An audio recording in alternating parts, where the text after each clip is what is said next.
बिस्मिल्लाहिर्रहमानिर्रहीम। अस्सलाम वालेकुम। कैसे हैं जी आप सब। मैं हूँ फ़िज़ा। वेलकम करती हूँ आपको लाजवाब पकवान में। तो जी लाजवाब पकवान में जैसा कि आप सबको पता है कि आजकल बारिशें हो रही है और बरसात में तो पकोड़े खाने का सभी का बहुत दिल करता है। और जब पकोड़े इतने मज़ेदार, इतने खस्ता और इतने करारे हों तो कौन इसको छोड़ेगा। इतने मज़ेदार पकोड़े होंगे, एकदम लच्छेदार, जायकेदार और बनाने में इतने आसान कि आप इजीली इसको फटाफट से बना लेंगे। तो चलिए बिना टाइम को वेस्ट किए अपने मज़ेदार से, क्रिस्पी से, लच्छेदार से पकौड़ों को बनाना स्टार्ट कर लेते हैं। बिस्मिल्लाह करते हैं। चलें जी, बिस्मिल्लाहिर्रहमानिर्रहीम। यहाँ पर सबसे पहले मैं इसमें ऐड करती हूँ आलू। 2 से 3 लिए हैं मैंने आलू, और आलूओं की कटिंग आप देख लें कि कितना हमने बारीक इसका स्लाइस लंबाई में काटा हुआ है। इसी तरह से आपने इसकी कटिंग करनी है लच्छा पकौड़ा बनाने के लिए। और इसके बाद मैं इसमें ऐड करती हूँ बंद गोभी।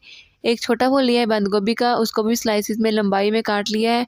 और 2 प्याज लिए हैं मीडियम साइज़ के, प्याज की कटिंग भी आप देख लें।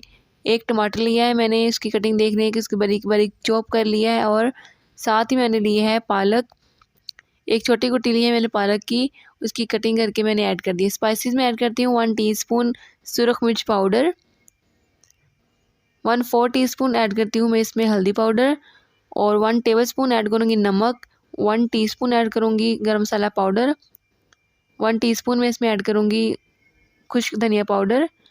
साथ में ऐड करूँगी इसमें 2 से 3 हरी मिर्चें बारीक कटी हुई, 2 टेबलस्पून में इसमें ऐड करूँगी कसूरी मेथी के, बहुत अच्छा टेस्ट देती है ये पकौड़ों के अंदर। और एक चुटकी में इसमें ऐड करूँगी अजवाइन का। अब जितनी भी ड्राई चीज़ें हमने इसमें ऐड की हैं, वेजिटेबल्स को अच्छे से मिक्स कर लेते हैं ताकि जो स्पाइसेस हैं वो आपस में मिक्स हो जाएं। और इन वेजिटेबल्स से हमें पानी छोड़ना है, हम इसमें मज़ीद पानी नहीं ऐड करेंगे। 3 से 4 टेबलस्पून मैं इसमें ऐड करूँगी बेसन के, बस हम इतना ही बेसन ऐड करेंगे, क्योंकि ये अगर बेसन ज़्यादा यूज़ करेंगे तो जो पकोड़े हैं हमारे वो इतने क्रिस्पी नहीं बनेंगे। सब्जियों ने जो पानी छोड़ा होगा हम उसी पानी में बेसन को मिक्स करेंगे, अच्छे से इनकी बाइंडिंग हो जाएगी, मज़ीद पानी ऐड करने की ज़रूरत नहीं पड़ेगी। और आप देख सकते हैं अच्छे से हमने इनको मिक्स करना है।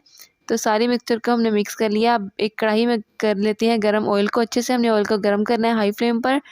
और इसके अंदर एक एक करके हमने पकौड़ों का मिक्सचर ऐड करते जाना है।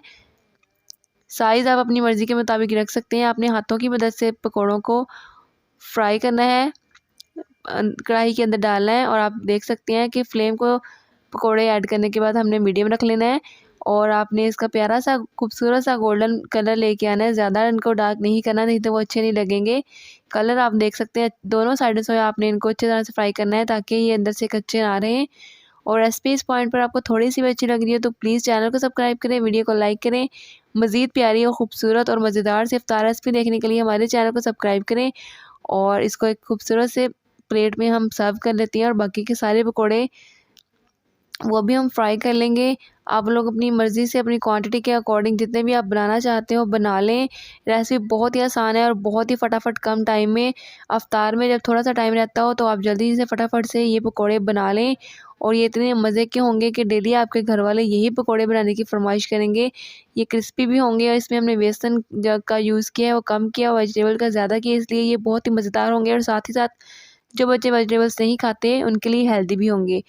मज़ेदार से पकोड़ों की रेसिपी है और सारे इसी तरह से हम फ्राई कर लेंगे। रमज़ान है तो आप लोग दुआएं किया करें, जो भी इबादत होती है प्लीज़ हमें लाजमी याद किया करें। और हमें बताया कि नहीं कि हमारी रेसिपीज़ देख कर कि आपको रेसिपीज़ कैसी लग रही हैं। तो ये सर्व करके दिखाती हूँ। तो माशाल्लाह से अल्हम्दुलिल्लाह हमारे पकोड़े बिल्कुल रेडी हो गए हैं। और आप इसकी लुक देख सकते हैं कि कितने खिले खिले, कितने मज़ेदार, इनका कलर कितना खूबसूरत आया है। और ये बहुत ही क्रिस्पी होंगे। इनको चटनी के साथ खाएं, केचप के साथ खाएं, अपनी अपनी मर्ज़ी है। इंशाल्लाह आपके लिए रमज़ान स्पेशल बहुत ही इफ्तारी में मज़े की और हेल्दी रेसिपीज़ लेकर आऊँगी। तब तक अपना बहुत सारा ख्याल रखिएगा। टिल देन अल्लाह हाफ़िज़, अल्लाह निगहबान।